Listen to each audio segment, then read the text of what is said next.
السلام عليكم ورحمة الله وبركاته.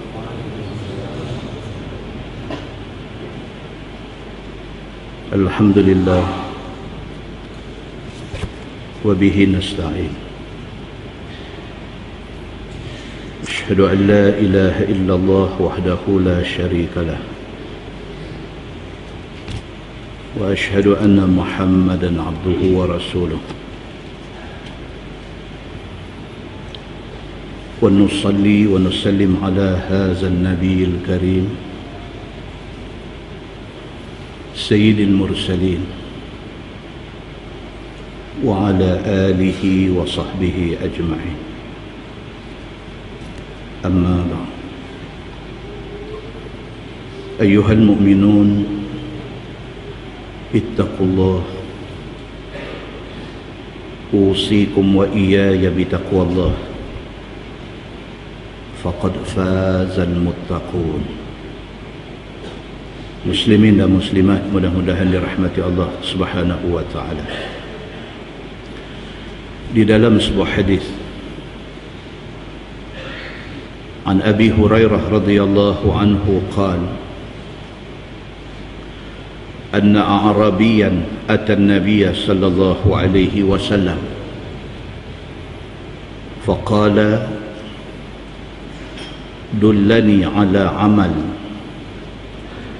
idza amiltuhu dakhaltul jannah. Qala an-nabiy sallallahu alaihi wasallam ta'budullah la tusyriku bihi syai'an wa tuqimus salata al-maktubah وتؤدي الزكاة المفروضة وتصوم رمضان. قال والذي نفسي بيده لا أزيد على هذا. فلما ولى قال النبي صلى الله عليه وسلم من سره أن ينظر إلى رجل من أهل الجنة فلينظر إلى هذا أو كما قال. hadis sahih riwayat Al-Bukhari. Daripada Abi Hurairah radhiyallahu anhu, kata dia, pada satu hari seorang badui mai jumpa Nabi sallallahu alaihi wasallam. Kata badui itu, Tuhan tunjukkan kepada saya satu amalan yang kalau sekiranya saya buat amalan itu, saya masuk syurga. Satu Arab badui mai jumpa Nabi sallallahu alaihi wasallam. Dia tanya Nabi satu soalan cepu mah. Dia kata dekat Nabi, Tuan bagi tahu kat saya apa satu benda yang kalau sekiranya saya buat, saya dapat syurga. Qala an-nabiy sallallahu alaihi wasallam. Nabi jawab, Nabi kata, ta'budullah la tusyriku bihi syai'an. Nombor satu sekali, kamu kena sembah Allah. Kamu kena jadikan diri kamu abdi kepada Allah. Dan kamu tak boleh syirikkan Allah dengan apa benda pun. Itu nombor satu. Kalau kamu tidak sembah Allah, kamu tak usah buat apa. Zero. Syarat nombor satu untuk dapat pahala dan untuk dapat syurga, kamu kena sembah Allah. Kamu kena terima Allah Tuhan kamu, dan Allah kata apa pun kamu kena dengar. Dan jangan sekali-kali kamu syirikkan Allah Subhanahu wa ta'ala. Yang kedua, wa tuqimus salatal maktubah. Semayang yang difardukan oleh Allah 5 waktu sehari semalam, kamu tunaikan. Subuh, zuhur, asar, maghrib, Aisyah, mesti kena buat. Wa tuaddi az-zakat al-mafruḍah. Yang ketiga, kalau kamu tergolong dalam golongan yang wajib keluar zakat, keluarkan zakat. Jangan tipu, jangan kecoh, jangan main-main dalam soal zakat ni. Wa tasumu Ramadan. Yang keempat, bila mai bulan Ramadan, kamu puasa betul-betul. Qala, kata Badui itu, walladhi nafsi biyadih la azidu ala hadha.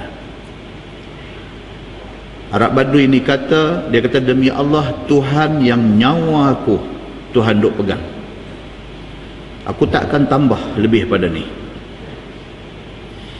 Aku akan jaga benda ni aja. Aku akan sembah Allah, aku tidak akan syirikkan Allah, aku akan sembahyang 5 waktu, aku akan keluarkan zakat kalau sekiranya sudah cukup syarat, aku akan puasa dalam bulan Ramadan.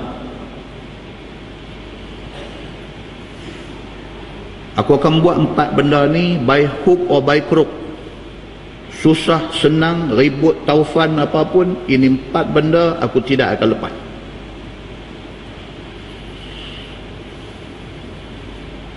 Kata hadis itu, falamma walla, lepas pada dia kata macam tu di depan Nabi sallallahu alaihi wasallam, dia pun beralih pi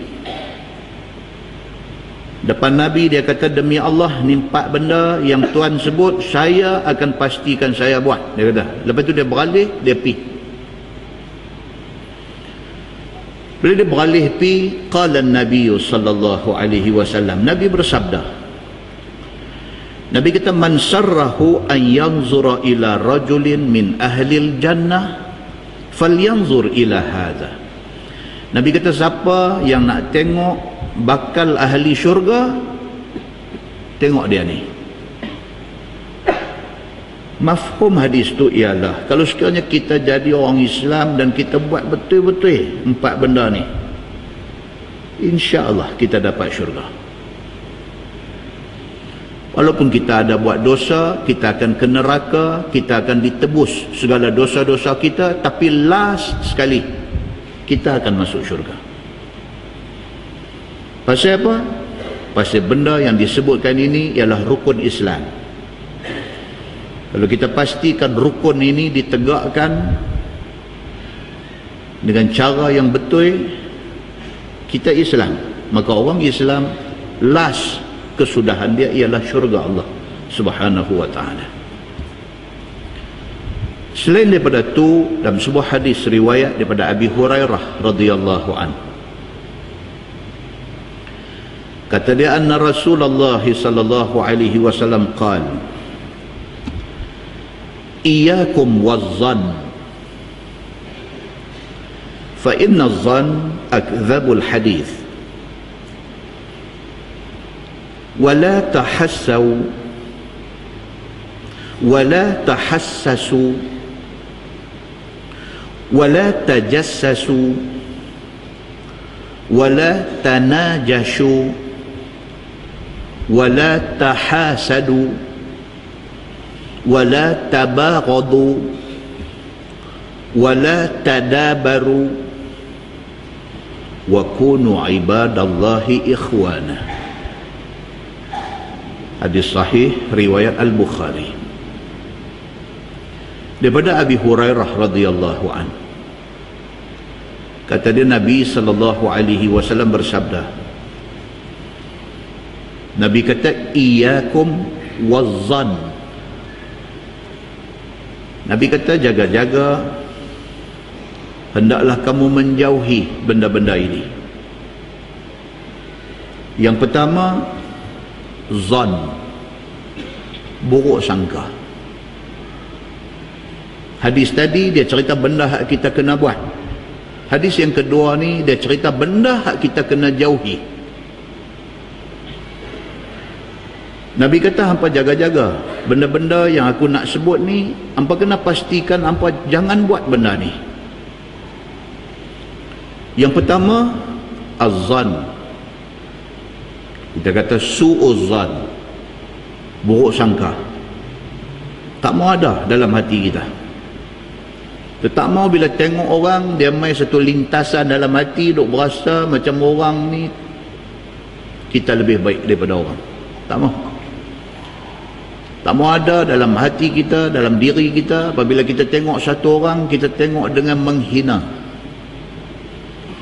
Tak mau ada dalam hati kita apabila kita tengok satu orang, kita jahat sangka dengan dia. Fa inna az-zann akdzabul hadis. Kerana kata Nabi SAW, siapa yang bercakap berdasarkan kepada buruk sangka, itulah cakap yang paling dusta.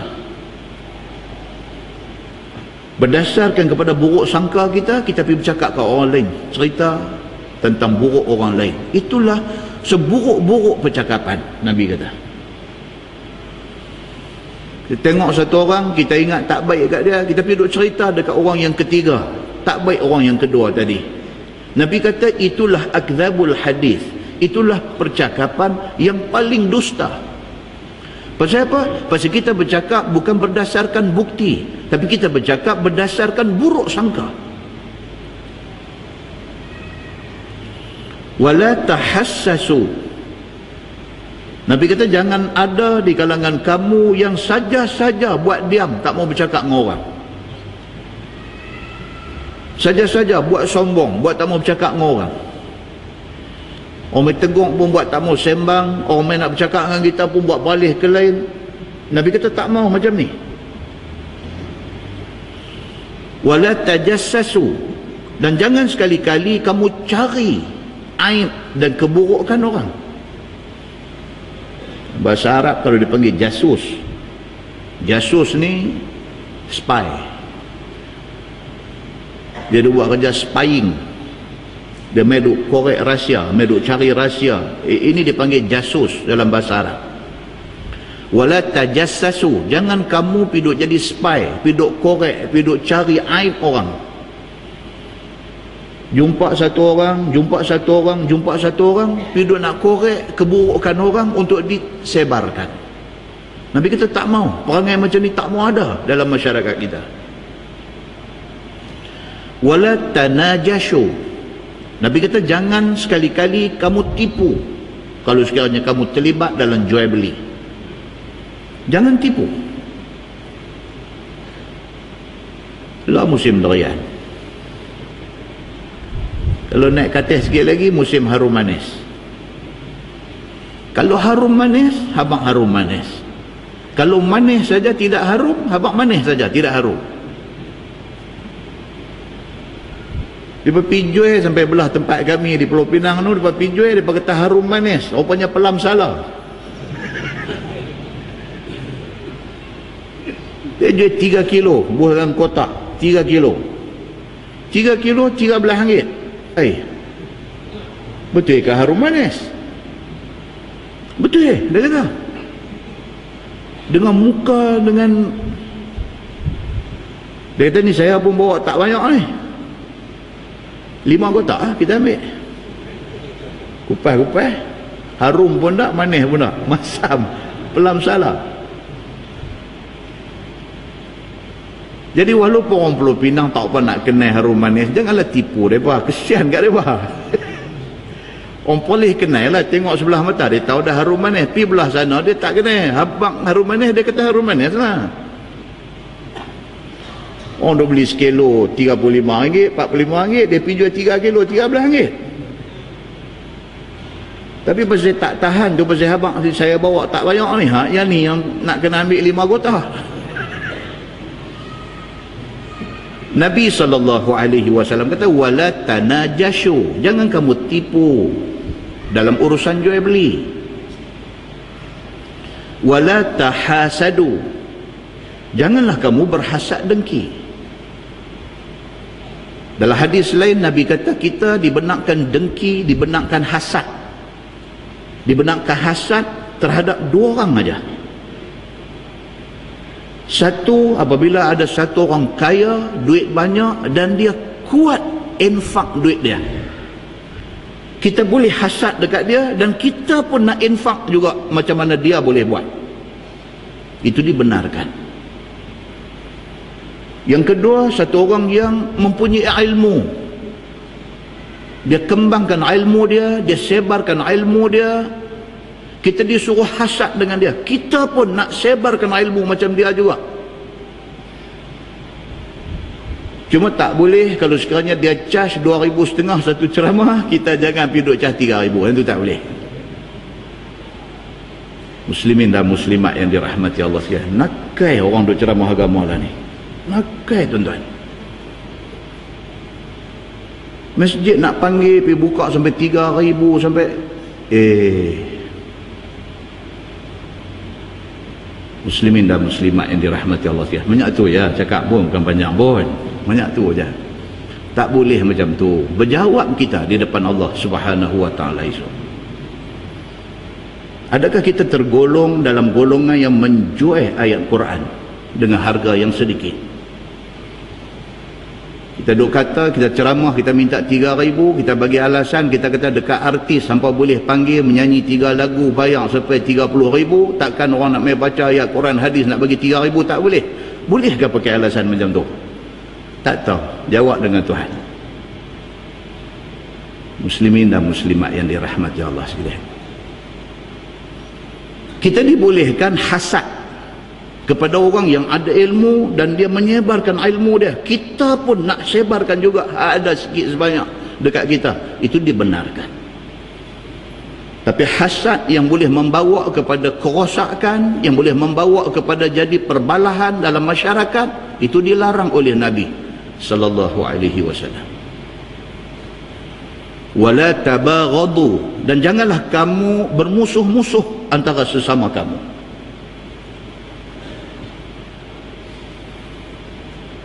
Wala tadabaru, dan janganlah kamu beralih belakang antara satu sama lain. Nampak aja kita tak berkenan kat dia, beralih ke lain. Dia pun nampak aja kita, beralih ke lain. Tadabaru dia panggil. Saling belakang membelakangi. Nabi kata jangan. Tuan-tuan, Nabi SAW hijrah daripada Mekah ke Madinah. Nabi sampai di Madinah, orang Islam Madinah ada 2 suku besar, satu Aus, satu Khazraj. Di antara benda mula yang Nabi buat bila Nabi sampai di Madinah, Nabi kata aku tak mau dengar Aus ni semua, aku tak mau dengar Khazraj ni semua, aku tak mau. Nabi kata dua-dua ni, Aus dan Khazraj, tidak ada lagi Aus, tidak ada lagi Khazraj. Hampa ni semua jadi Ansar. Nabi kata tak maulah dua abang kata saya orang Aus, tak mau dua abang kata saya orang Ansar, tak mau. Nabi kata dua-dua hampa ni buang Aus dan Khazraj tu, hampa ni Ansar. Nabi kata Nabi cari 1000 jalan untuk jadikan orang Islam ni satu. Kita tak boleh, kita dah ada orang Islam ni, kita pergi pecah bagi jadi 2, pergi pecah bagi jadi 3, pergi pecah bagi jadi 4. Tak boleh, kerana perpecahan itu melemahkan. Kita kena cari titik persamaan. Kita kena cari, panggil, duduk, bersembang, cakap elok-elok. Jangan kata kat hang, jangan kata kat aku. Letak Quran dan hadis. Kalau aku silap hang tegur, kalau hang silap aku tegur. Hang tegur cara terhormat, aku tegur hang cara terhormat. Lah, yang penting orang Islam kena cari kekuatan. Kekuatan tidak ada melainkan dengan bersatu. Muslimin dan muslimat yang dirahmati Allah sekalian, Nabi SAW pesan, Nabi kata sama-sama orang Islam ni jaga. Jangan ada sama-sama hampa ni buruk sangka. Jangan ada sama-sama hampa ni duduk diam, tak mau bercakap antara satu sama lain. Jangan ada sama-sama hampa ni sampai nak cari keburukan kawan. Jangan ada dalam kalangan hampa ni nak menipu dalam jual beli. Jangan ada di kalangan hampa ni duk hasad dengki. Jangan ada di kalangan hampa ni nak bermusuh-musuh. Jangan ada di kalangan hampa ni bila jumpa hang beralih utara, aku beralih ke selatan. Nabi kata apa? Wa kunu ibadallahi ikhwana. Nabi kata jadilah hampa ni orang Islam ni sedara. Muslimin dan muslimat yang dirahmati Allah sekalian, Tidak cukup dengan kita mengabdikan diri kepada Allah, tidak cukup dengan kita sembahyang fardu tak tinggal, tidak cukup dengan kita keluar zakat, tidak cukup dengan kita puasa di bulan Ramadan, puasa genap sebulan, tidak cukup kalau sekiranya penyakit-penyakit yang Nabi sebut ni duk bersarang dalam hati kita. Dalam sebuah hadis riwayat daripada Az-Zubair bin Al-Awwam radhiyallahu anhu, kata dia, anna Rasulullah sallallahu alaihi wasallam qala, dabba ilaikum da'ul umam qablakum, al-hasad wal-baghdha. Wal-baghdha hiya al-haliqah, la aqulu tahliqu ash-sha'r walakin tahliqu ad-din. والذي نفسي بيده أو والذي نفس محمد بيده لا تدخلوا الجنة حتى تؤمنوا ولا تؤمنوا حتى تحابوا أفلا أنبئكم بما يثبت ذلك لكم أفشوا السلام أو كما قال. Hadis riwayat Imam Ahmad. Daripada Az-Zubair bin Al-Awwam radhiyallahu anhu. Dia ni adik-beradik dengan Khadijah binti Khuwailid. Nak penakan kepada Khadijah, nak penakan ke cucu penakan kepada Khadijah binti Khuwailid. Dan dia kahwin dengan Asma, kakak kepada Aisyah radhiyallahu anha. Dia kata, anna Rasulullah sallallahu alaihi wasallam qala, dia kata Nabi sallallahu alaihi wasallam bersabda, Nabi kata, dabba ilaikum da'ul umami qablakum. Nabi kata telah tersebar penyakit yang dulu dah kena umat sebelum hampa. Dulu penyakit ni kena dekat umat dulu, hari ni penyakit tu dah mai ke hampa. Hampa dah berjangkit lah dengan penyakit ni. Apa dia? Nabi kata al-hasad wal-baghdha, penyakit dengki dan juga penyakit marah-marah dan benci-benci sama-sama orang Islam. Betul tak betul tuan-tuan?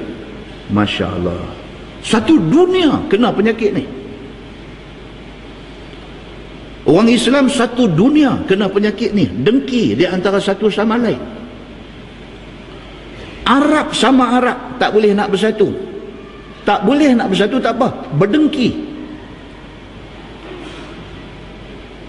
Negeri duduk sebelah menyebelah, tapi negeri sebelah kena tak pergi tolong. Pasal apa? Pasal nak padan muka ke negeri yang kena tu. Nabi SAW 1400 tahun dulu Nabi kata akan kena dekat hampa ni satu penyakit, yang penyakit ni dah kena umat sebelum daripada hampa. Apa dia? Penyakit dia al-hasad wal-baghdha, berdengki dan juga marah-marah, benci-benci. Wal-baghdha hiya al-haliqah. Nabi kata apabila ada baghdha, ada benci membenci, ada marah-marah di antara sama-sama orang Islam, dia menjadi pencukok. Haliqah maksudnya pencukok, cukur rambut tu, pencukok, dia jadi mata pisau yang mencukok. Nabi kata la aqulu tahliqu sya'r, aku tidak maksudkan cukok ni cukok rambut. Nabi kata walakin tahliqud din, akan tetapi dia cukup agama hampa. Nabi kata apabila kita sama-sama orang Islam, kita berdengki, agama kita dicukok, kita jadi macam orang tak ada agama. Apabila sama-sama kita benci membenci, agama kita dicukok, kita jadi macam orang tak ada agama. Walladhi nafsi biyadih, kata Az-Zubair bin Al-Awwam, Nabi SAW bersabda, Nabi kata, demi Allah Tuhan yang nyawa aku Tuhan duk pegang, la tadkhulul jannah, hatta tu'minu. Nabi kata tidak akan masuk syurga melainkan hampa beriman betul dengan Allah dan dengan aku, dengan Nabi sallallahu alaihi wasallam. Wala tu'minu hatta tahabbu, dan hampa tidak dianggap orang yang beriman kepada Allah selagi mana hampa tak sayang sama-sama hampa orang Islam. Tuan-tuan, kita duk baca berita, kita duk tengok TV tiap-tiap malam, tengok macam mana orang Islam di Syria hari ini dibunuh, dibom hari-hari. Dan sedihnya, orang yang bunuh, orang yang duk pergi bom orang Islam ini juga adalah orang Islam.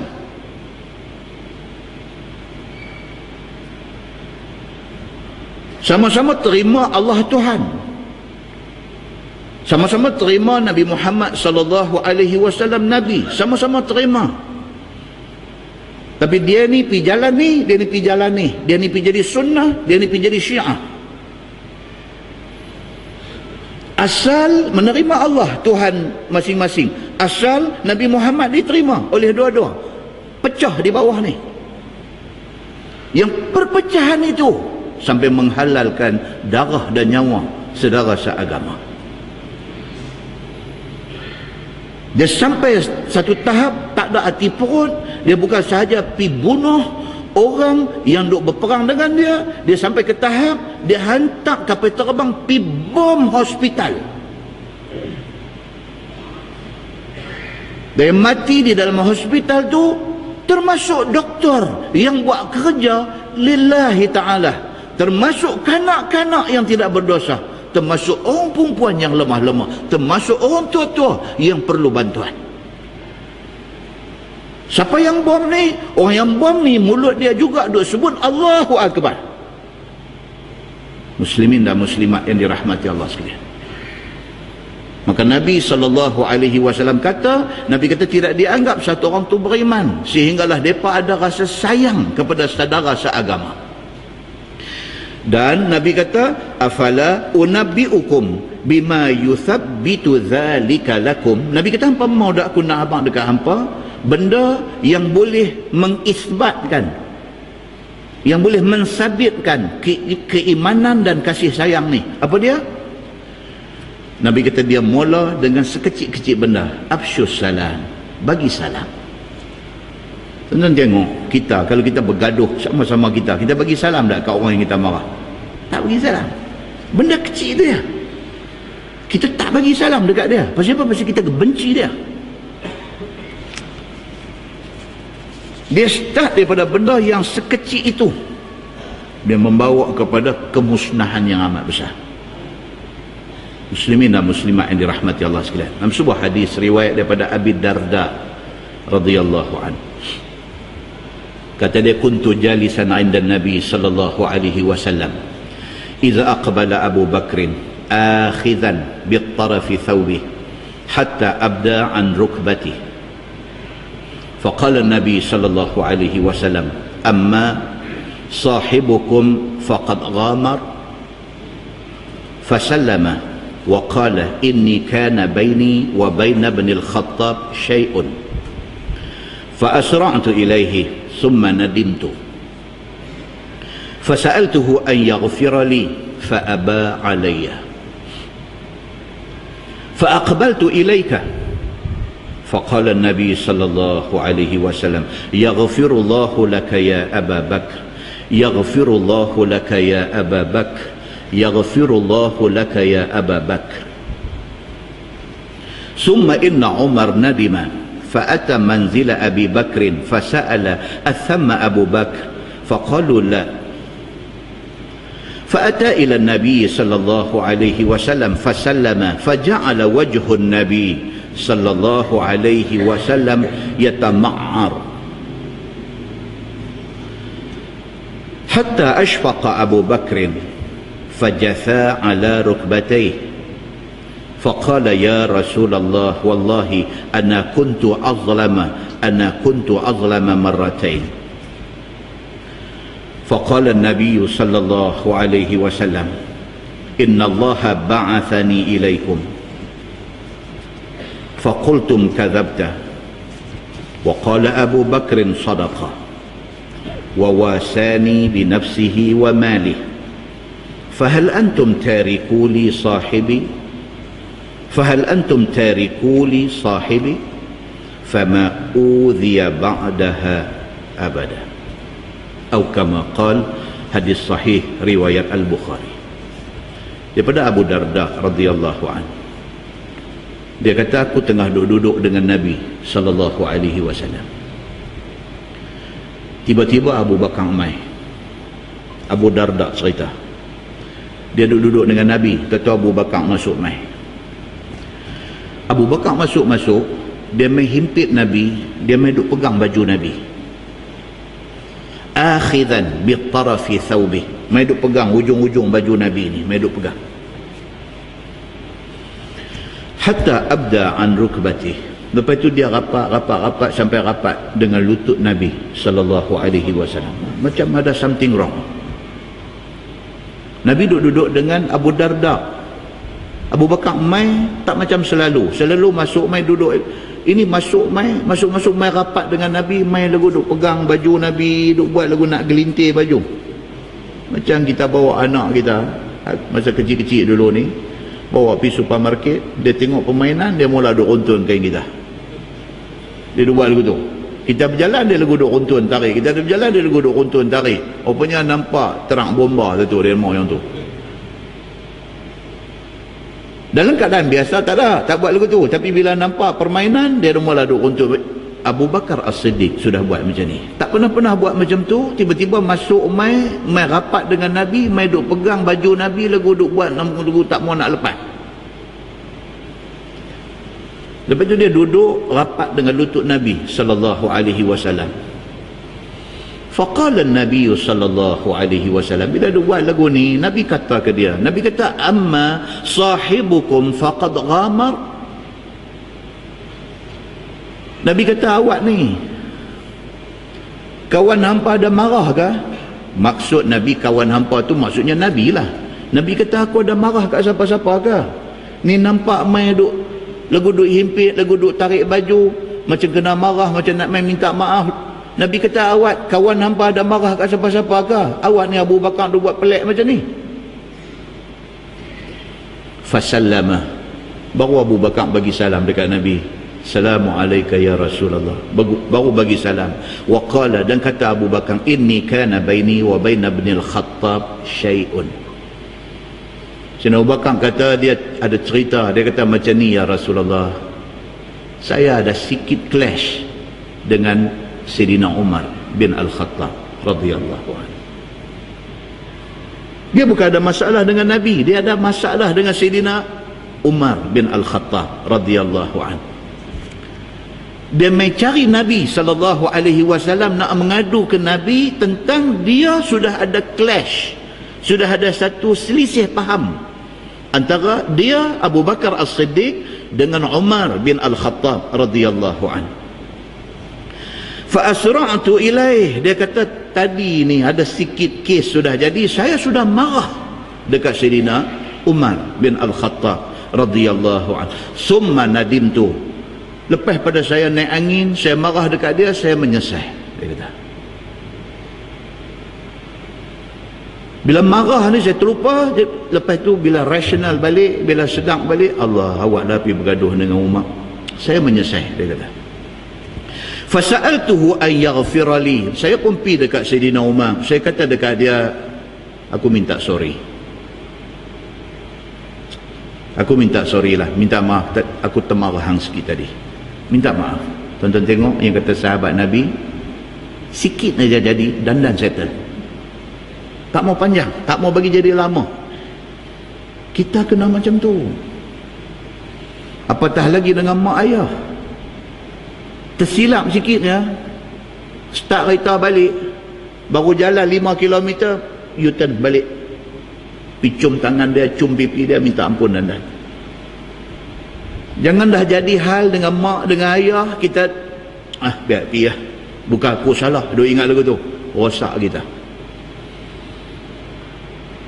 Dengan adik-beradik pun sama, dengan kak kita, dengan abang kita, dengan adik kita, dengan adik-beradik kita, tak kira. Kalau ada tak kenal tang mana, walaupun hati kecil kata kita tak salah, pisau tangan minta maaf. Pasal apa? Pasal sahabat-sahabat Nabi macam tu. Abu Bakar As-Siddiq dengan Umar so jadi sikit hal, sat aja Abu Bakar dah rasa tak syok dah. Dia pergi dekat Umar, dia minta sorry. Dia kata, Umar, aku minta maaf, aku silap. Fa'aba alayya. Umar tak habis marah lagi. Sorry mori, dia kata. Pasal apa tuan? Pasal Umar pun manusia. Marah ni, ada orang lambat marah, cepat sejuk. Ada orang lambat marah, lambat sejuk. Ada orang cepat marah, cepat sejuk. Dia macam-macam orang. Ada orang nak boleh ke marah ni cukup payah, tapi kalau dia marah 5 tahun. Orang yang bagus apa dia? Lambat marah, cepat sejuk. Yang ni bagus. Nak boleh ke dia marah ni cukup susah. Kalau dia marah pun sat je, sat lagi habis. Kata, bagus. Umar bin Al-Khattab, dah apa ke benda tak tahu hari itu, dah Abu Bakar mai dah minta maaf dekat dia. Aku minta sorry, dia kata sorry mori. Dia tak mau nak bagi maaf dekat Abu Bakar. Fa aqbaltu ilaik. Abu Bakar kata, dah Umar tak mau nak maafkan aku, maka saya mai jumpa tuan. Dia kata, mai mengadu ke Nabi sallallahu alaihi wasallam. Tengok sahabat dulu. Apa hal? Rujukkan dia Nabi sallallahu alaihi wasallam. Kita hari ni pun apa hal pun balik ke agama. Cantik. Waqala, sabda Nabi sallallahu alaihi wasallam, Nabi kata, yaghfirullahu laka ya Aba Bakrin. 3 kali Nabi ulang. Yaghfirullahu laka ya Aba Bakr. Nabi kata, mudah-mudahan Allah ampunkan engkau wahai Abu Bakar. Mudah-mudahan Allah ampunkan engkau wahai Abu Bakar. Mudah-mudahan Allah ampunkan engkau wahai Abu Bakar. Summa inna Umar nadimah. Dia bawa cerita pergi dekat Sayyidina Umar tadi ni. Yang Sayyidina Abu Bakar minta maaf tak mau ni, cerita balik pergi ke sana. Dia kata, summa inna Umar nadimah. Umar pun tak lama lepas Abu Bakar tinggal dia mai jumpa Nabi, dia pun duduk fikir, awak aku macam ni. Abu Bakar satu manusia yang cukup baik dah mai minta maaf dekat aku, yang aku pergi duk buat tengin. Tahu tengin? Yang aku pergi duk buat tengin ni pasal apa? Dia kata. Dia pun nadimah, menyesal. Fa'ata manzila Abi Bakrin. Dia pergi rumah Sayyidina Abu Bakar. Fasa'ala asamma Abu Bakar. Bila sampai di rumah, dia tanya, Abu Bakar ada-ada? Faqalu la. Orang ada-ada kata tak ada. Abu Bakar tak ada di rumah. Fa'ata ila Nabi sallallahu alaihi wasallam. Tuan-tuan tengok. Bila dia pergi cari Sayyidina Abu Bakar, dia dah menyesal. Dia pergi cari Sayyidina Abu Bakar, tak ada. Dia mai kat Nabi sallallahu alaihi wasallam. Tu dia yang kata sahabat ni. Dia tahu tak ada orang yang boleh selesaikan apa masalah yang timbul melainkan Nabi sallallahu alaihi wasallam. Dia pergi cari Sayyidina Abu Bakar di rumah, tak ada. Mai rumah Nabi. Dia tak tahu pun kata Sayyidina Abu Bakar ada di rumah Nabi, tapi dia nak mai mengadu kepada Nabi sallallahu alaihi wasallam. Fasallama, dia bagi salam ke Nabi. Faja'ala wajhun Nabi sallallahu alaihi wasallam yatama'ar. Bila Nabi sallallahu alaihi wasallam nampak muka Sayyidina Umar, muka Nabi sudah mai marah. Pasal apa Nabi marah? Bukan kerana Sayyidina Abu Bakar pergi mengacum dekat Nabi, bukan. Tapi Nabi marah pasal apa? Pasal apabila berlaku masalah, bila orang minta maaf, hang mesti kena terima permintaan maaf tu. Apabila Abu Bakar kata Umar tak mau terima, pasal tu Nabi marah. Dan nampak Sayyidina Umar mai, muka Nabi terus nampak muka marah. Hatta ashfaqa Abu Bakrin. Sehingga kan Abu Bakar yang ada di situ, bila dia tengok muka Nabi sallallahu alaihi wasallam sudah main muka marah, Sayyidina Abu Bakar cepat-cepat pergi dekat Nabi, pergi pegang Nabi sallallahu alaihi wasallam, fajatha ala rukbatayh. Dia pergi duduk melutut dengan lutut Nabi sallallahu alaihi wasallam. Faqala, Abu Bakar kata dekat Nabi, ya Rasulullah, wallahi ana kuntu azlama marratain. Sayyidina Abu Bakar pergi pegang Nabi. Dia kata, ya Rasulullah, saya sudah jadi punca kepada kemarahan. 2 kali sudah jadi. Tadi saya buat pasal bagi Sayyidina Umar marah. Ni saya mai cerita dekat Tuan, Tuan pula marah dekat Sayyidina Umar Al-Khattab. Saya ni sudah 2 kali pergi jadi punca, orang jadi marah. Saya dah buat zalim pada 2 orang, dia kata. Tuan-tuan, sahabat Nabi radhiyallahu anhu, dia tak ada satu perangai nak tunjuk ke orang. Dia nak tunjuk diri dia. Apa pun dia kata dia salah, apa pun dia kata dia salah, dia tak tunjuk orang lain salah. Nampak Nabi marah, cepat-cepat pergi pegang Nabi. Dia kata, ya Rasulullah, janganlah marah Sayyidina Umar, dia tak salah, saya salah. Saya 2 kali dah buat zalim. Tadi saya jadi punca, Umar marah. Lah ni saya jadi punca, Tuan marah, dia kata. Faqala an-nabiy sallallahu alaihi wasallam, Nabi kata, inna Allaha ba'athani ilaikum. Nabi sallallahu alaihi wasallam beralih kepada sahabat ada sama. Nabi kata, Allah utuskan aku sebagai Nabi kepada hampa semua. Faqultum kadzabta. Hampa tahu tak, bila aku mengaku sahaja kata aku Nabi, orang kata dekat aku, kadzabta, Muhammad hang bohong. Tuan-tuan, cerita Nabi Muhammad sallallahu alaihi wasallam ni, daripada dia belum jadi Nabi lagi, orang kata dia baik.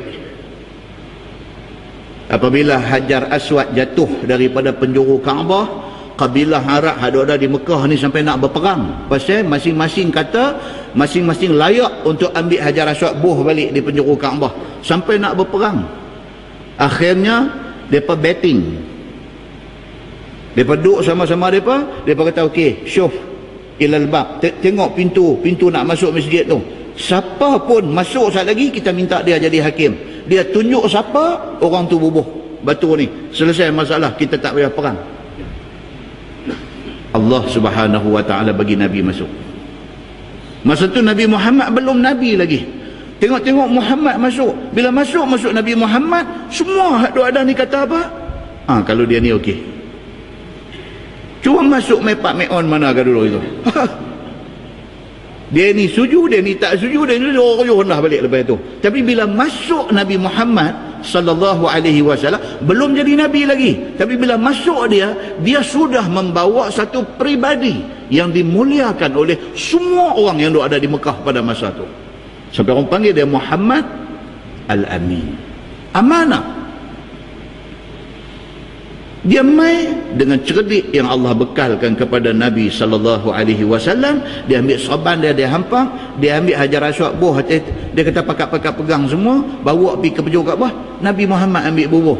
Semua puas hati, pergi minum kopi semua habis lepas tu. Settle. Dia kata, masya-Allah, awak yang kita tak boleh fikir benda macam ni, yang sampai kita ambil nak berperang.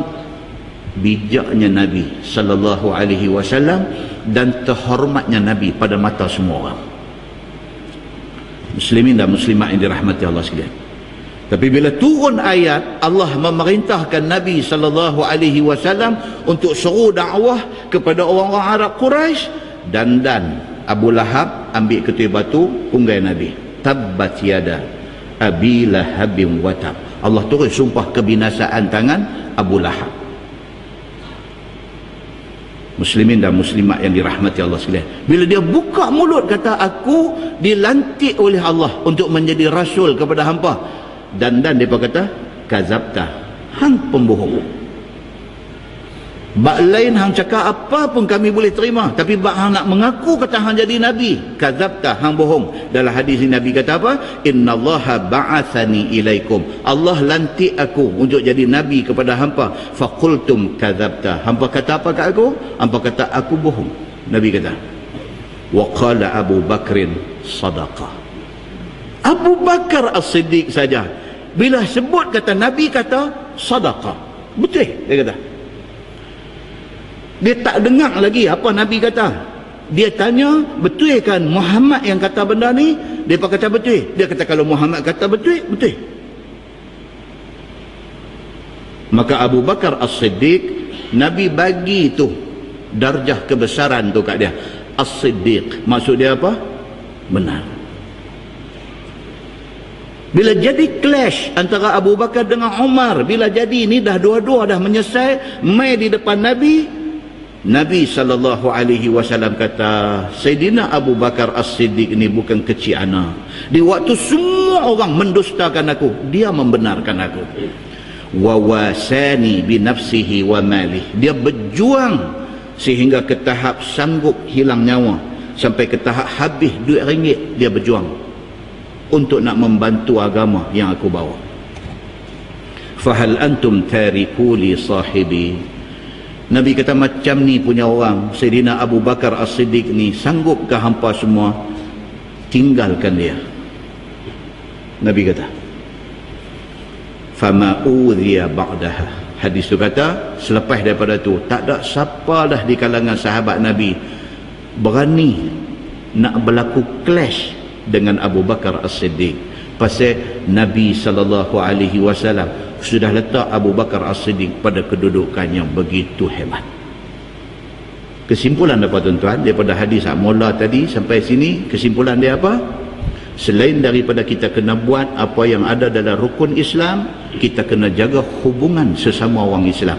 Jangan sampai ada di kalangan kita ni yang piduk jadi musuh dengan tak pasal-pasal. Jangan.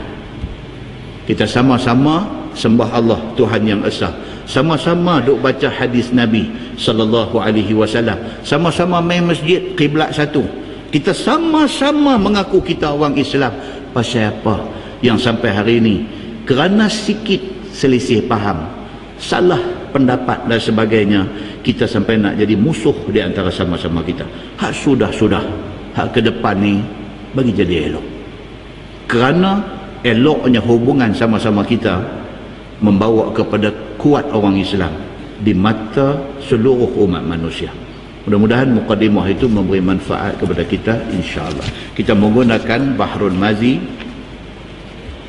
jilid 13, jilid 14, muka surat 55. Muka surat 55 kita masuk bab ma jaa ma yut'imul marid, iaitu bab yang datang pada menyatakan apa yang dimakan oleh orang sakit. Orang sakit ni apakah makanan yang paling sesuai kita bagi makan ke dia? Dia kata bab yang datang pada menyatakan apakah yang dimakan oleh orang sakit. Ketahuilah saudaraku, adalah penyakit ni macam-macam. Dia start macam tu.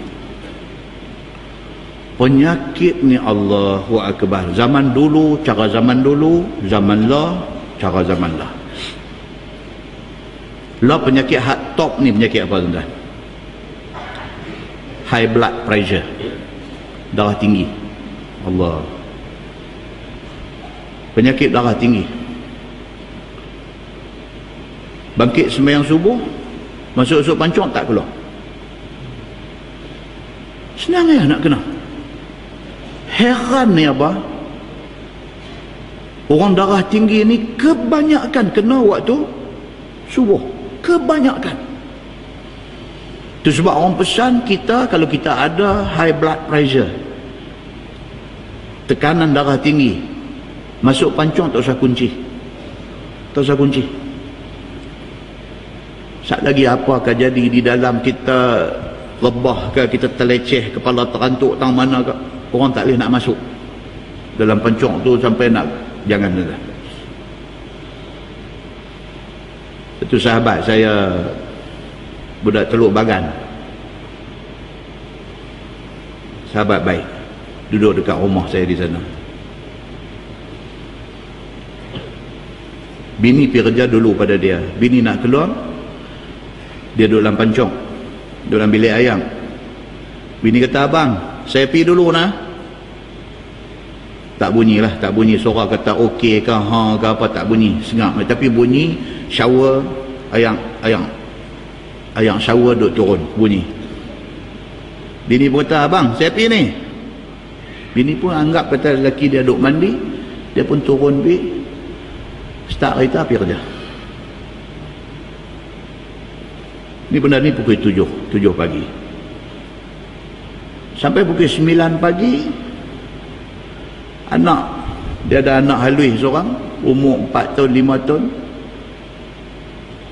dengan pakai diapers, pakai pampers pun terbocong, terbarai, keluar daripada dalam rumah, pergi duduk dekat pos kereta di depan rumah ni, rumah perumahan ni, duduk sebut ayah.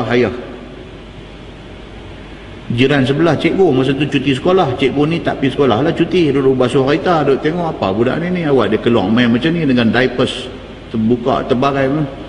Ayah mana? Duduk tanya, duduk tunjuklah rumah. Ayah.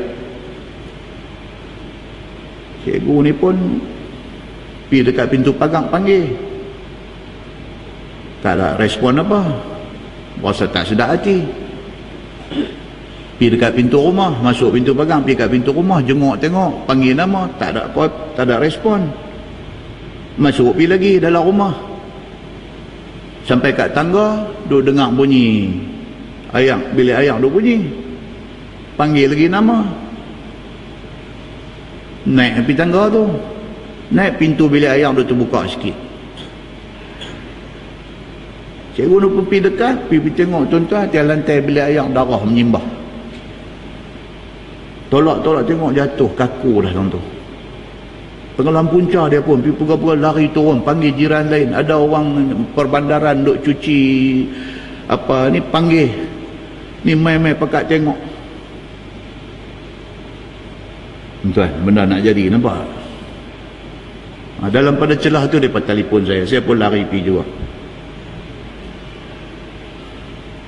Nak bawa turun dia daripada dia meninggal dah. Nak bawa turun dia dengan tangga sempit, rumah 2 tingkat, dengan nak telefon bini dia, nombor pun tak ada, tanya siapa ada nombor bini dia, kono tak ada, koni tak ada, ni macam mana? Ambil handphone pula, handphone lock pula, nak buka tak boleh, ni macam mana nak buat ni? Nampak tuan, benda nak jadi. Satu orang punya habuan ni tak tahu macam mana. Oh, tahu rupanya dia ada masalah high blood pressure, darah tinggi. Dia kena. Dan most of the cases, banyak kes ni kena pagi.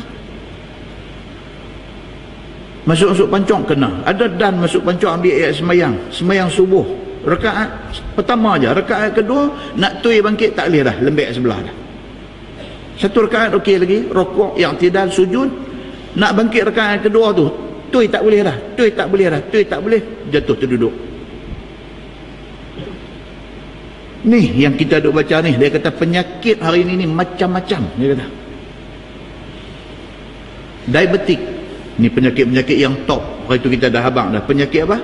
Kencing manis. Allahu Akbar. Kuliah kita yang bila dulu kita dah bagi statistik dah kencing manis di Malaysia dan di dunia. Ekoran daripada darah tinggi, dia main stroke, penyakit juga, stroke. Kita dulu kata angin ahmar. Hak lain ni, hak kecil-kecil ni macam-macam, batu karang lah, macam-macam penyakit duk ada dalam dunia ni. Jantung saja, ya Allah, yang kata sakit jantung ni saja macam-macam duk ada dalam penyakit jantung ni. Kita tak mau sakit kepala ni, nak tahu kata sakit jantung sudah, tak payah kata banyak-banyak. Bamai abang kata, ni kawan kita meninggal kemarin, tak nampak hang semayang mayat. Siapa dia? Abang nama. Inna lillahi wa inna ilaihi. Sakit apa? Tak tahu, dia kata jantung. Habis kita pun full stop, tak tanyalah. Jantung ni saja pun, ya Allahu Akbar, dalam jantung duk ada dalam dada kita ni, ada dia panggil heart failure. Heart failure, satu jenis sakit jantung. Dia ada heart valve disease, penyakit injap jantung, ada pula. Kita dulu ingat kita beli proton perdana berapa valve.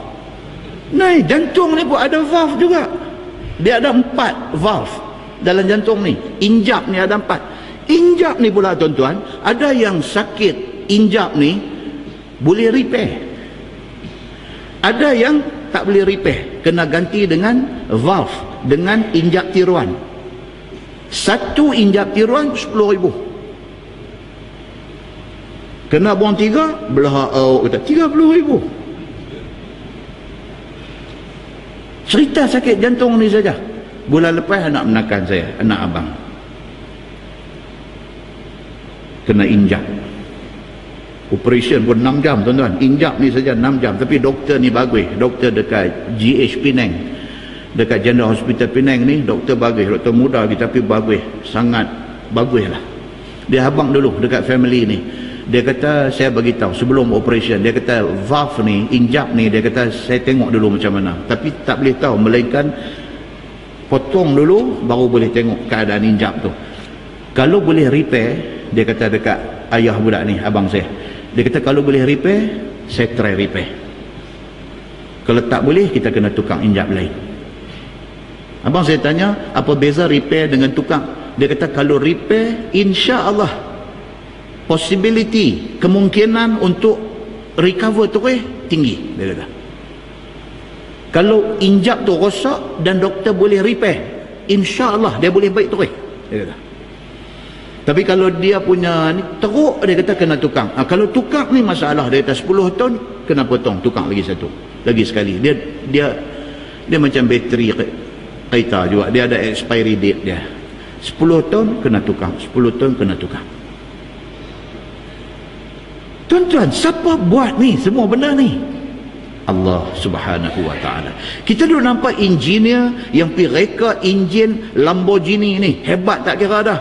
Tuan-tuan, Allah lagi hebat. Pasal Allah boleh reka ni, teknologi yang ada dalam badan manusia ni, Allah boleh reka sampai ke tahap yang macam tu.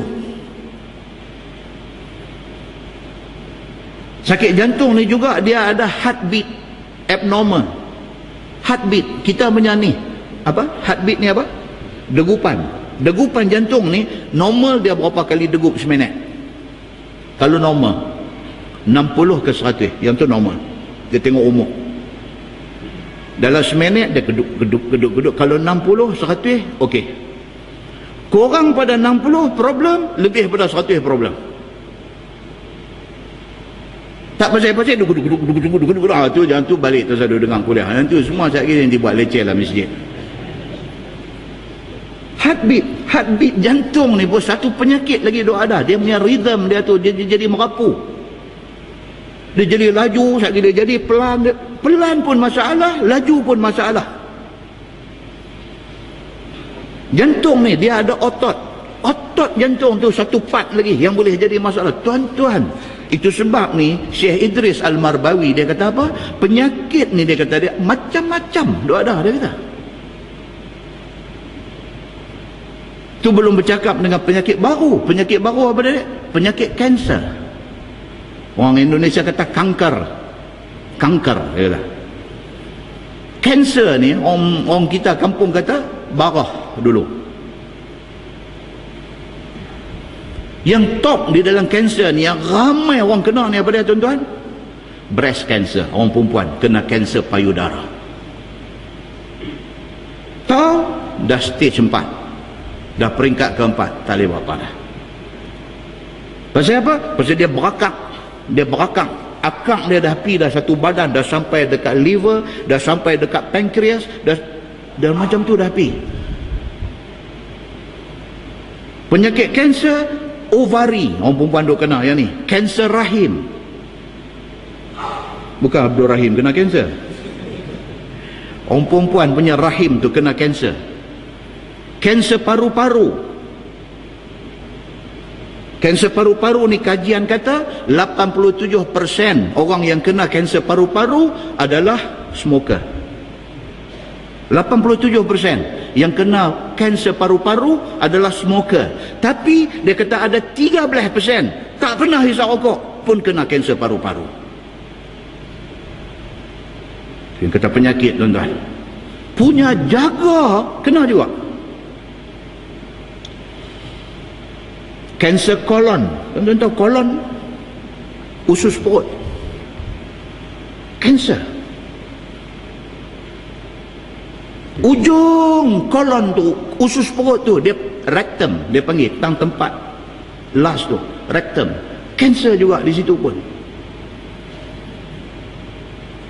Yang paling menakutkan kanser, macam doktor pula malam ni, kan? Saya suka baca cerita-cerita macam ni saja, baca kita. Yang paling menakut apa? Tak sakit. Itu yang takut, tak sakit. Sahabat saya sama batch dengan saya masa di College Islam Kelang dulu. Dia daripada College Islam, dia pergi US, dia pergi buat engineering, dia balik mai, dia form satu company engineering sampai jadi millionaire. Tiba-tiba satu hari buang air pagi, darah menitik, tap darah merah. Siapa ni? Tak sakit. Buah share ke apa-apa, duk ingat macam-macam. Pergi jumpa Dr. Panadol. Dia ada Dr. Panadol, dia ada Dr. Pakar. Dr. MO biasa ni dia panggil Dr. Panadol. Pergi jumpa Dr. Panadol, Dr. Panadol kata apa? Oh, dia kata tak apa, sakit lah, tak sakit. Dia bagi satu ubat antibiotik apa-apa, dia ni pun ambil balik makan-makan, tak sakit, kira tak apalah. Dan kebetulan pula darah pun stop. Esok tengok tak ada, okey lah. Lepas seminggu, tak dia menitik pula. Awak ni. Tapi oleh kerana kawan-kawan ada ramai-ramai, dia pun duk teks masuk tanya ni, aku kena macam ni, dalam kalangan kawan-kawan ni ada yang doktor, ada yang spesialis, ada yang apa. Dia kata ni cerita jangan melawak ni. Pergi dekat specialist center buat thorough check up, check 100%. Apa pun ambil tahu dulu sakit apa, yang tu dulu baru kita sembang nak berubat macam mana. Tuan-tuan, ni yang takut ni, yang kata penyakit ni memang menginsafkan. Pipi satu thorough check up, buat A sampai Z, dia mai result kata cancer rectum. Ujung usus perut tu, tang tempat last najis nak keluar tu, di situ kanser dia. Muslimin dan muslimat yang dirahmati Allah sekalian, bila dengar mulut doktor abang kata kanser, tuan-tuan, macam kena sumpah. Dia beritahu kat kawan pula, dia kata result kata kanser. Kawan-kawan ni pun dengar kata hampir tengok second opinion, pergi tengok pendapat kedua, mungkin ada kesilapan ke apa, mana kita tahu. Pergi hospital yang satu lagi, buat macam tu juga, thorough check up juga saja, tengok second opinion, pendapat kedua sama, dia keluar cancer rectum juga. Daripada confirm tu 3 bulan habis meninggal. Ni yang Syekh Idris Al-Marbawi kata, dan adalah penyakit ni macam-macam. Kanser saja pecahan dia, kanser kolon, dia mai kanser perut, dia mai kanser pankreas, dia mai kanser prostat. Lelaki-lelaki duk kena. Punca yang nak main ni macam-macam. Doktor kata kot tu, kata kot ni, tapi dia antara punca dia apa dia? Orang lelaki-lelaki bila nak terkencing tahan. Tu punca. Dia main berasa macam nak terkencing, duk tahan, dia rosak tempat tu. Muslimin dan muslimat yang dirahmati Allah sekalian. Sambung kitab. Jadi kuliah perubatan banyak tu ya. Dia kata adalah penyakit ni macam-macam. Setengah daripadanya tak boleh makan apa-apa. Dia ada penyakit tak boleh makan apa. Dia tulis di ujung kepala katil tu, on diet. Dia tulis tu. Kita ni dia punya duk rembiang apa? Telur roti canai, telur 2 biji pula lagi. Roti canai sekeping, tapi pi rimbuk telur 2 biji dalam tu. Ni Nabi tengok kawan sakit ni. Pasal apa? Pasal masa dia sihat, memang dia kalau pi kedai roti canai telur pesan, telur rendah biji Dia kaki macam tu. Jadi bila dengar dia sakit, kawan-kawan ni hak duk biasa telur rendah 2 biji. Bawa tengok dia kata, hampa mu buat benaya aku tak boleh makan apa ni lah ni, kata. Tak boleh makan ni pula 2 macam. Sama ada dia tak dibenarkan makan, ataupun yang kedua dia pun dah tak lalu makan. 2. Tuan-tuan. Dan setengah daripadanya boleh makan atas kadar. Dia kata ada, boleh makan tapi kontrol. Duk atas katil hospital ni duk bunyi pun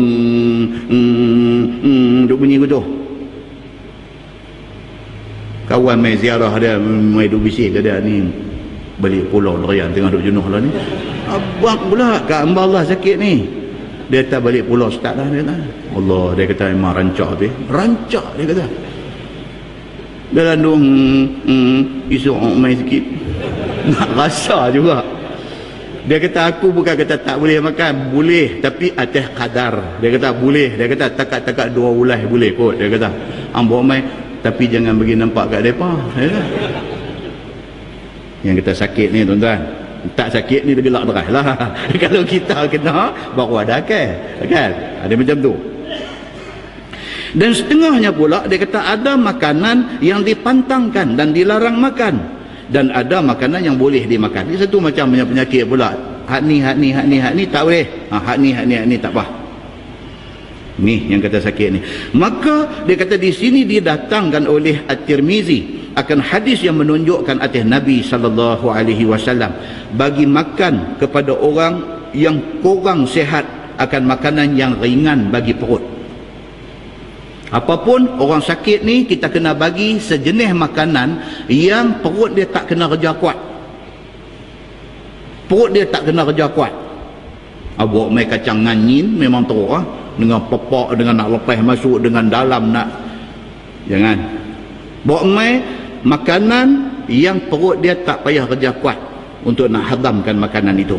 Supaya tidak menambahkan penyakit itu ke atas badan dengan sebab makanan yang dia makan ni. Bagi makanan yang simple. Katanya dalam hadis dia kata an Aisyah radhiyallahu anha qalat kana Rasulullah sallallahu alaihi wasallam idza akhadha ahlahu al-wa'ku amara bil hisa'i fasuni'a. Maksudnya diriwayatkan daripada satu isteri Nabi sallallahu alaihi wasallam iaitu Aisyah radhiyallahu anha. Katanya adalah Nabi sallallahu alaihi wasallam apabila kena satu orang daripada keluarganya kurang sihat badan, maka disuruh Nabi sallallahu alaihi wasallam bagi makan kanji tepung. Dia kata Nabi sallallahu alaihi wasallam suruh makan bubuk muai. Bubuk muai, kanji tepung, bubuk muai. Rupanya bubuk muai ni makanan yang disuruh oleh Nabi sallallahu alaihi wasallam makan. Bubuk muai. Kalau kita masak, pergi bagi dia makan tak sedap, pergi belilah McD bagi kat dia, bubuk ayam McD. Tu ini Yahudi mari tak boleh Yahudi apa-apa hang tak makan dah yang lain, dia boleh makan yang ni saja. Dah. Bismillah bagi dia makan. Kan? Yang tu produk barah Yahudi lagi kan. Lagu tu. Baik. So, Nabi SAW kalau ada kaum keluarga Nabi sakit, Nabi suruh buat bubuk muai bagi hak sakit ni makan. Begitu. Kerana dia kata bubuk muai itu tidak berat atas perut untuk nak memakannya. Dia pasal dia bubuk, dia kira masuk dengan pepak, tak gaduh apa tak gaduh, lagu tu suruh masuk dalam aja. Cantik. Dia kata, yakni mudahlah pencernaannya. Dia nak digest, dia nak hadam tu mudah. Dia kata. Dan tidak berat dan tidak payah untuk nak mencernakannya seperti mana roti dan nasi dan sebagainya yang keras. Tengok orang sakit bawa pi apa tu biskut sekepai penumbuk tu pergi bagi yang tu kat dia, duk gerit atas katil hospital bunyi krik dia bunyi. Satu hospital duk cari ni bunyi apa ni, krik apa dia panggil biskut apa tu nak makan cekak pecah tu. Lepas tu kena dengan kopi apa kira hujan-hujan rancak lah yang tu kan. Dia bagi yang tu. Tengok orang sakit, ya Allah, bawa bubuk muai. Dia kata kerana makan yang payah mencerna itu menambahkan kuat panas di dalam ma'idah. Ma'idah ni apa? Perut. Bila dia mesin nak kena jalan kuat, hampir lepas biskut kepai tu masuk dalam, mesin duk jalan panas perut panas. Kan macam kita pakai handphone ni, kawan mana kata lama tak telefon, sekali telefon cakap 2 jam setengah. Sampai last sekali tak duduk di pipi ni, duduk itu. Tanya tu awak tu pasal apa? Panas ni macam nak melecup pipi ni. Pasal guna lama sangat, dia panas lah. Macam itulah perut kita. Bila kita paksa dia jalan tak berhenti, non-stop punya jalan, perut jadi panas. Hamba Allah ni dah sakit, hampir kena dia macam tu pula. Saat esok mereka masuk dalam grup, mereka teks kata, qalu inna lillah, jalan. Kita duduk pegang dada. Biskut ni punya pasal ke apa ke? Memang pun biskut tu lah yang jadi punca dia kata. Dan apabila kuat panas, maka bertambahlah penat badannya. Jangan kita pergi dera orang sakit. Dan membawa kepada bertambah tak sedap badan dia. Dan orang-orang pun membuatlah bubuk muai itu sebagai suruh Nabi SAW.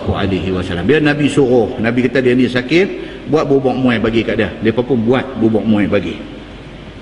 Summa amarahum fahasau minhu wa kana yaqul innahu la yartu fuad al-hazin wa yasru an fuadis saqim kama tasru ihda kunnal wasakha bil ma'i an wajhiha. Kemudian daripada disuruh Nabi SAW akan mereka itu memberi makan kepada orang sakit itu akan bubuk kanji itu, maka kepada siapa yang tidak sedap badannya, maka memberi makan mereka itu akan dia. Bila Nabi suruh, dia pun ikut cakap Nabi SAW. Dan adalah Nabi SAW bersabda bahawasanya bubuk muai itu menguatkan hati orang yang duka cita dan dhaif badannya. Orang sakit bila dia kena bubuk muai, dia jadi kuat. Siapa kata? Nabi kata. Nabi kata. Bila bagi bubuk muai kat dia, dia jadi kuat. Dia kata. Dan telah berubahlah kesihatannya. Daripada tak larat. Dia orang sakit ni, dia tak larat pasal apa tuan-tuan? Pasal tak makan. Tak makan, dia tak mau minum, dia apa. Jadi tak larat.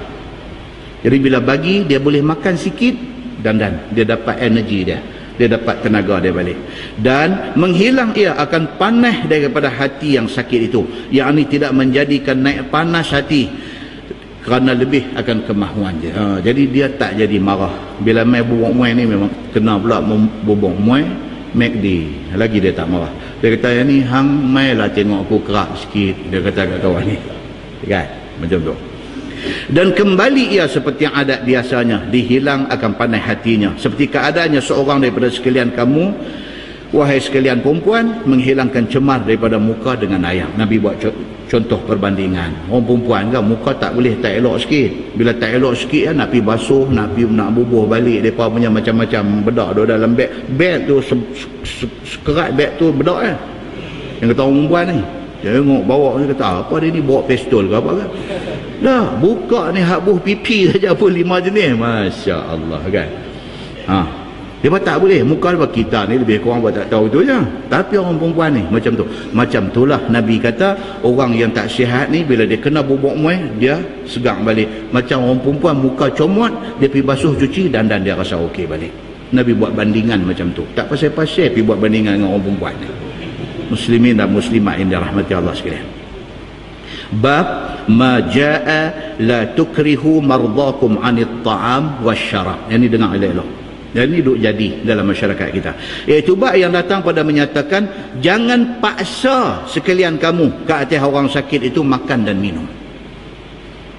Bila orang tua ni sakit, kita duk paksa dia suruh makan, dia tak ada selera, kita beletiak pula kat dia.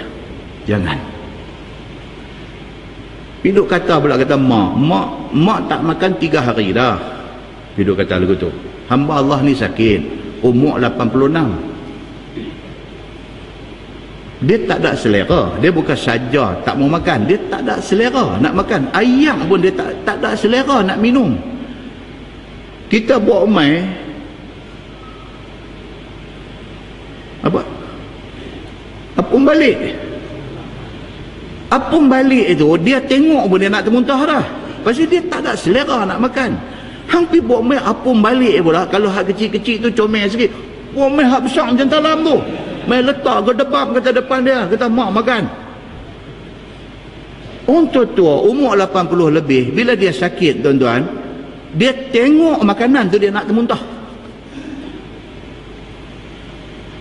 Nak suap dia makan, walaupun kita bagi bubuk muai, masak elok, bagi ada kuah sikit, nak suap makan, pakai cancar besar pun dia tak elok. Ni orang tua-tua bila sakit ni pakai cancah besar, dia tak lalu. Dia suruh ambil cancah halus tu. Cancah halus tu pun cedok tak mau penuh cancah, cedok sikit aja. Cedok penuh cancah dia muntah. Tuan-tuan bisa jumpa tak? Saya cerita ni arwah mak saya. Jadi macam tu. Muslimin dan muslimat yang dirahmati Allah sekalian.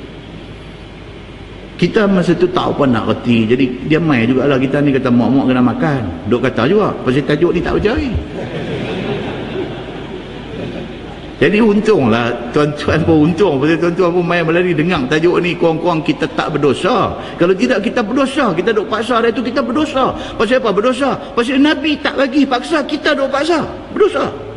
Tambah pula orang tua ni kecil hati dengan kita, lagi berdosa. Sagi hujung hadis lagi tuan-tuan nanti tahu apa dia punya cerita ni. Tu yang baca bagi lambat, bagi suspense sikit. So dia kata orang sakit ni dia tak lalu nak makan nak minum, dia kata. So ketahuilah saudaraku, setengah daripada perangai orang yang tak bagi itu ialah dia paksa, dia suruh orang-orang yang sakit ni makan minum apabila tidak ada nafsu, tidak ada selera makannya. Dia paksa. Sampai ke tahap dia pergi merepek kat orang tua ni. Dia kata, mak saya cuti habis dah mak tahu. Sampai bab tu dia pergi cakap kat mak ni. Mak saya cuti habis dah mak tahu. Dia kata, ni baru bulan 5. Nu nak sampai bulan 12, nu berapa bulan lagi. Saya cuti dah habis dah. Orang tua ni dah kecil hati. Dia kata apa tuan? Dia kata hampir kerja.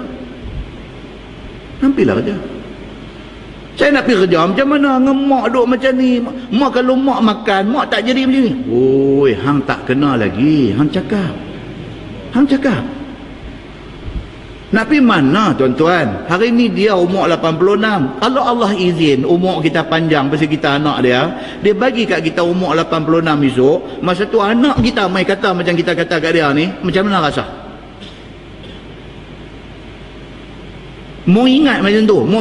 Ni lah kita duk menghadap mak kita. Esok kita duk tempat mak kita, anak kita menghadap kita. Kalau anak kita keluar kalam macam kalam kita kat mak kita, macam mana hancur hati. Hancur. Dia kata hampir kerja. Mak ni ya susah. Oh nak bebai pula. Mak ni ya susah. Mak ni pun dalam bait talak dia kata tak apalah kalau hang rasa susah tu saya tengok aku lah. Dia nak main jadi karut. Pasal apa tuan-tuan? Pasal tak baca tajuk ni. Ni bila baca ni baru kita duduk Allahu Akbar. Dia kata ada orang yang tidak bagus. Ni bahasa cukup lembut ni. Syekh Idris Al-Marbawi ni dia bukan jenis ustaz rempang. Kan? Lah macam-macam ustaz rempang pun dah. Oh, jokong kan. Dia rempang. Syekh Idris Al-Marbawi dia tak rempang. Dia cakap elok aja. Dia nak kata apa dekat kawan hak duk paksa mak pak makan juga ni. Dia kata apa? Dia kata orang yang tidak bagus. Oh lembut tuan-tuan tu.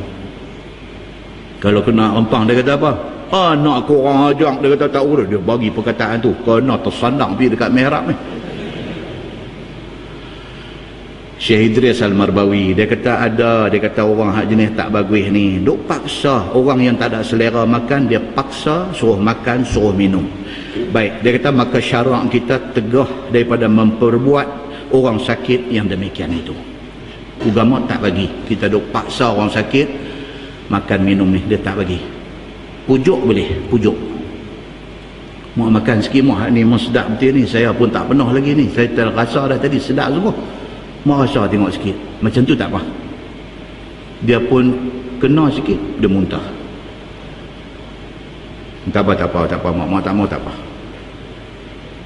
Muntah dalkah pula dah. Muntah lagi tak sah dah salin dah baju. Muntah lagi. Tuan-tuan, ni semua cari pasal semua ni. Jangan, dia kata. Kerana menyakiti akan orang sakit itu. Dia kata. Heran dia kata bagaimana memasukkan barang yang tidak mau dimasukkan ke dalam perut. Syekh Idris Al-Marbawi dia kata heran lah. Dia kata benda memang reject, benda tu reject, tak boleh masuk. Tuan-tuan, bukan kata bubuk muai, ayam pun dia muntah.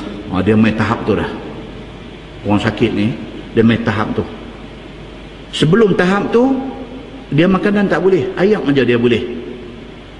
Dia main satu tahap pula, air apa pun tak boleh, zam-zam aja dia boleh.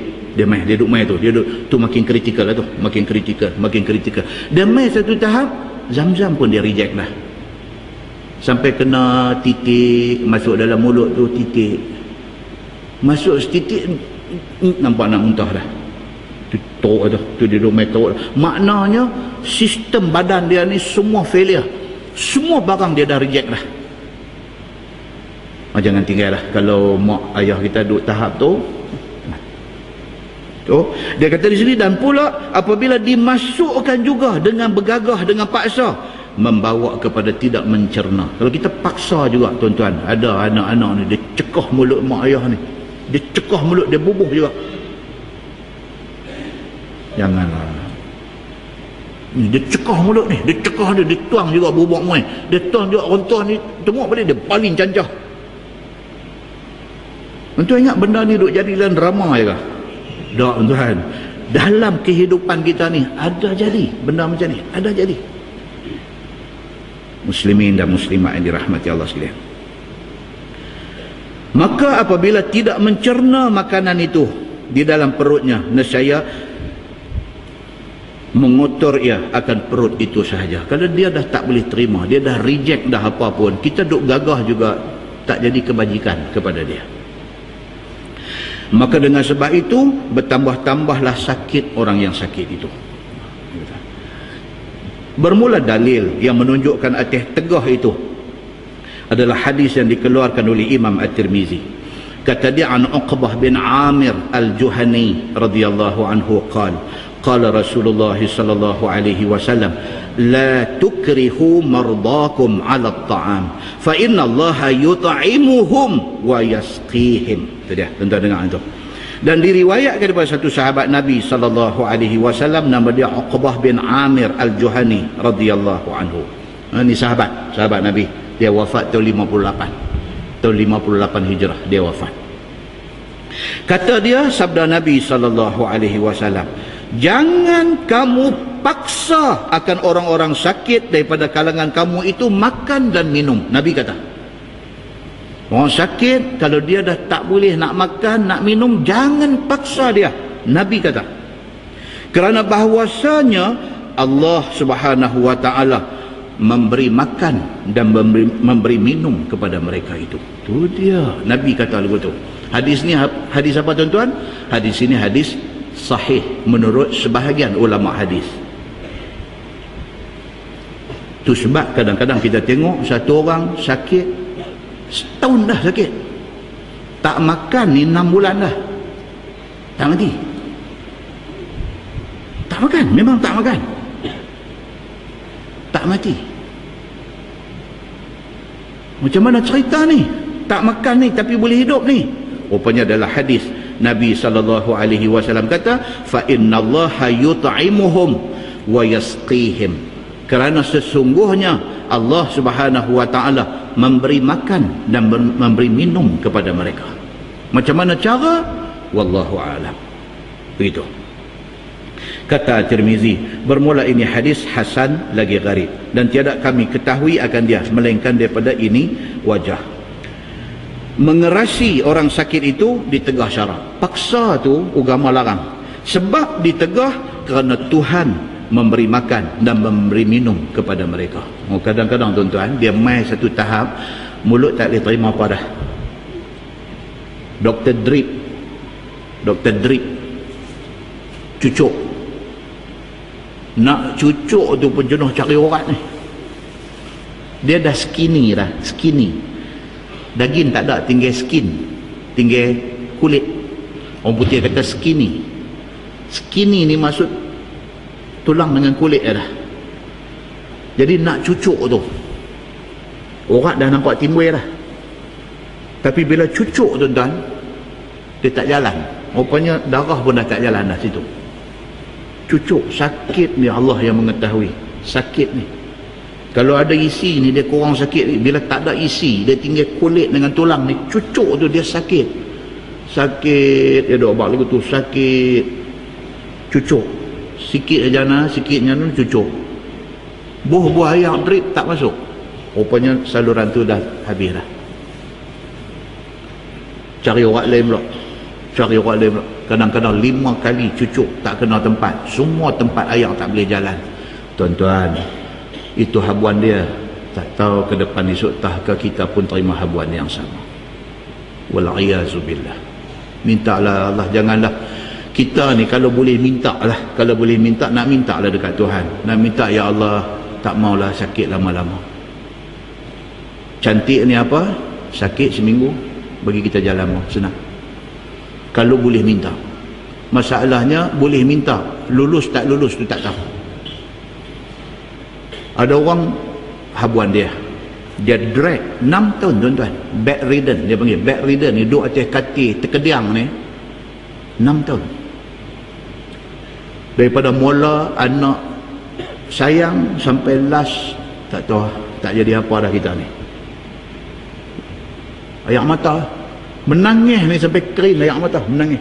Bukan menangis apa, mengenangkan kita sayang anak dulu ni. Tiba-tiba hari ni anak tak boleh. Anak bukan tak sayang kita, tapi habis dah sayang dia kat kita, dah habis dah. Pasal 6 tahun dia dah habis dah sayang kat kita.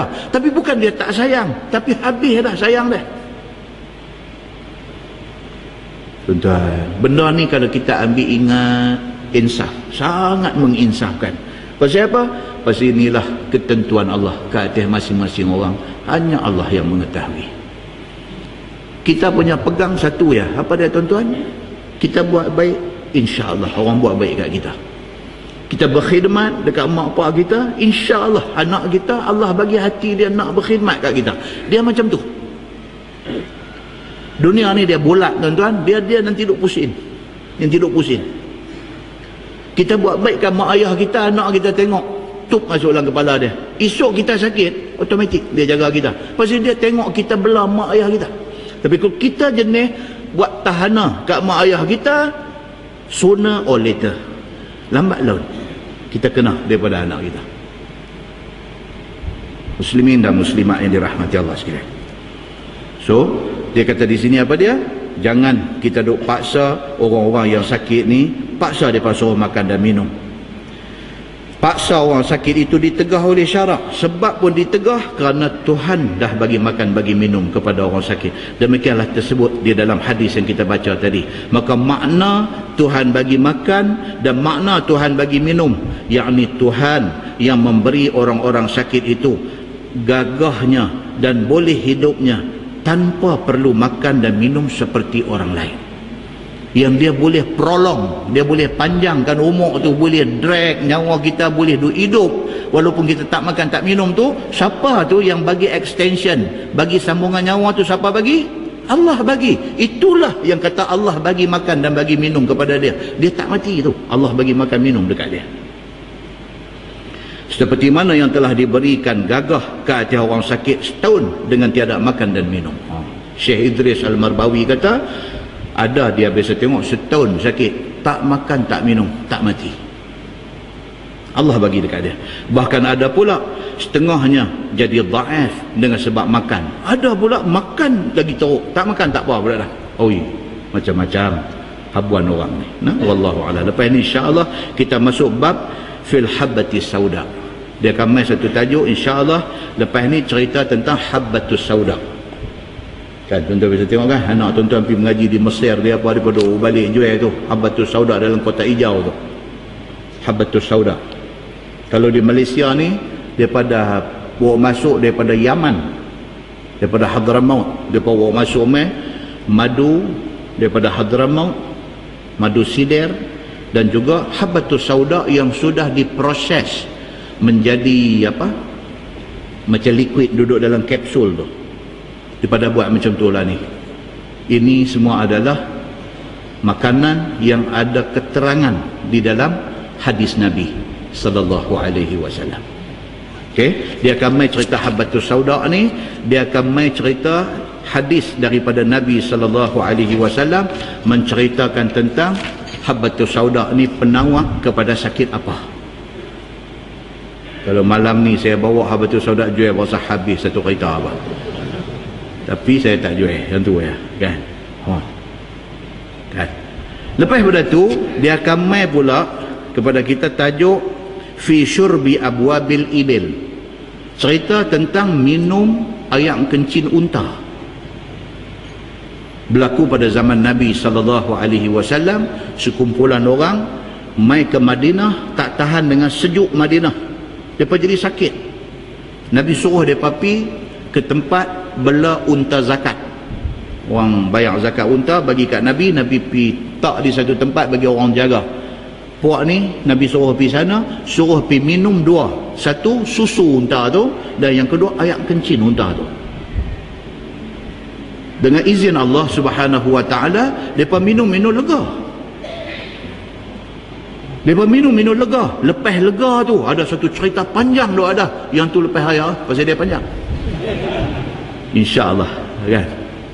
Apa jadi tu? Lepas dia minum, dia kena susu unta tu, dia kena air kencing unta tu, satu macam dia jadi Popeye, jadi kuat. Apa sudah jadi ni kepada puak hak minum ni, tiba-tiba jadi kuat ni? Apa sudah jadi kepada mereka ni? Dahsyat punya drama duk dekat sini ni. Lepas raya kita main dengar. Tuan-tuan, lepas tu dia main pecahan hukum. Kalau air kencing unta boleh minum jadi ubat, boleh lega, air kencing lembu boleh minum tak? Air kencing kambing boleh minum tak? Air kencing, dia main perbincangan tentang benda tu. Kita nanti tengok esok ni. Lepas tu dia main pecah sikit lagi. Dia kata kalau air kencing boleh minum, tik kambing boleh tak buat menyaga? Dah betul, ada dalam kitab ni. Mana kata dia nama merepek bijak. Dah ada dalam kitab. Ada dalam kitab. Yang tu gazet dulu. Siapa yang tak sabar balik baca sendiri. Dalam Islam ni dia akan main hukum-hukum hasil daripada hukum hak awal ni, dia nanti main hukum-hukum sampingan ni. Lepas tu dia main lagi macam-macam lah. Orang kata, Ustaz ni macam kalau nak tanya ni pasal dah abang kata tik kambing boleh jual, tik kambing najis. Najis pun boleh jual. Tanya pula, Ustaz satu lagi ya, apa dia ni, macam apa dia buat lagu tu yang kita suspend ya, kecam kita rupanya nak tanya. Dia kata ulang sawah mai belakang rumah dia, so dia panggil bomba penyelamat map pelekoh bedai ulang sawah ni, nak tolak ulang sawah ni dekat geng hak makan ulang sawah. Dia kata boleh tak kita jual ulang sawah tu, hasil dia boleh tak? Dia kata buat bayar yuran sekolah harap anak. Dia pikir tu. Yang main-main dengan hukum hakam, hukum fiqh ni, dia nanti beranak soalan dia pergi sampai macam tu. Dia nanti beranak pergi macam tu. Dah tanya pasal ulang sawah tak apa, ujung ni pula tanya, Ustaz macam bewak sama ayat ke? Itu kita merepek, kan? Tapi dalam tajuk yang akan datang dia nanti main perbincangan tentang benda ni, dia nanti main. Jadi kepada orang yang duk terbuku dalam kepala nak tanya benda ni, dia petik jari, hak ni aku memang duk nak tanya lama lah. Dia kata cantik, cantik. Kemudian ditakdirkan, kata jawapan kata tak boleh. Kawan nak duk jual 5 ekor dah ulang sawah ni pula duk dengar, dia kata Allah, aku lepas 5 ekor dah ni duk buat makan minum ni, dia duk urut kenin sampai luruh bulu kenin ni, dia duk main semak perut pula. Kan? Ada satu orang dia dah cukup kan, cukup. Lepas pada dia main cerita yang kencing unta tu, dia main lagi satu tajuk yang juga sangat menarik untuk kita dengar. Dia kata apa? Fi man qatala nafsahu bisummin. Dia kata au ghairi, orang yang mati bunuh diri. Baru ni ada ke jitra apa masuk dalam surah bang, ada seorang bunuh diri? Mati bunuh diri ni apa hukum dia? Dan apa akan kena kat dia di hari akhirat esok? Kemudian hadis nanti mai dia bagi contoh-contoh bunuh diri ni. Ada hak bunuh diri dengan summin. Maksud dia apa? Telang racun. Ada yang mati dengan apa, menggunakan al-hadid, guna besi, ambil pisau, tikam. Ada hal lagi moden, mati dengan ambil dia ada lesen senapang patah. Di kampung saya dulu ada jadi satu Pak Haji, imam masjid pula lagi. Tuan-tuan, Allah ni kadang-kadang dia bagi satu test sampai last minute punya test beratnya dia bagi, fail. Dia pergi kapit diri dia celah bangku rotan dulu, bangku rotan kan, dia kapit kiri kanan, dia buh senapang tu, ibu jari kaki masuk dekat trigger tu, menibuhlah mulut, tendang dengan kaki, pum, pecah belakang, dilekat di dinding. Wal'ayazubillah min zalik. Ini tajuk nak mai. Nanti mai hadis cerita orang yang mati bunuh diri dengan berbagai-bagai ragam bunuh diri ni. Apa Tuhan buat kat dia di hari akhirat esok? Dan apa hukum ke atas pengurusan jenazah dia?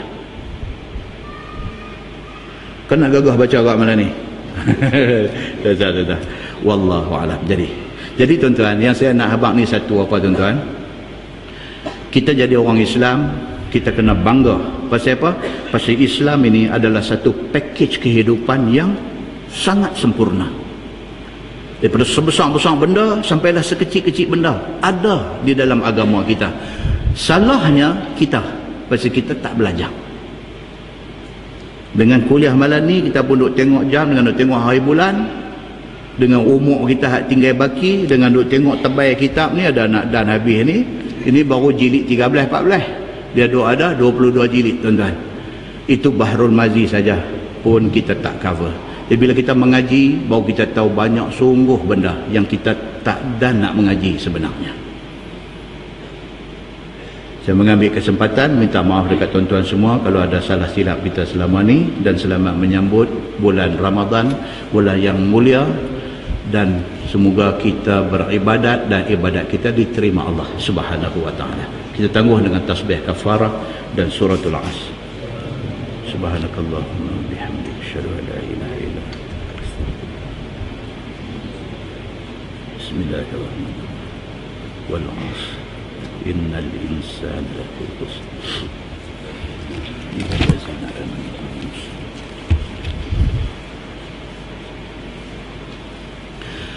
اللهم صل على محمد في الأولين والآخرين وسلم ورضي الله تبارك وتعالى عن ساداتنا أصحاب سيدنا رسول الله أجمعين.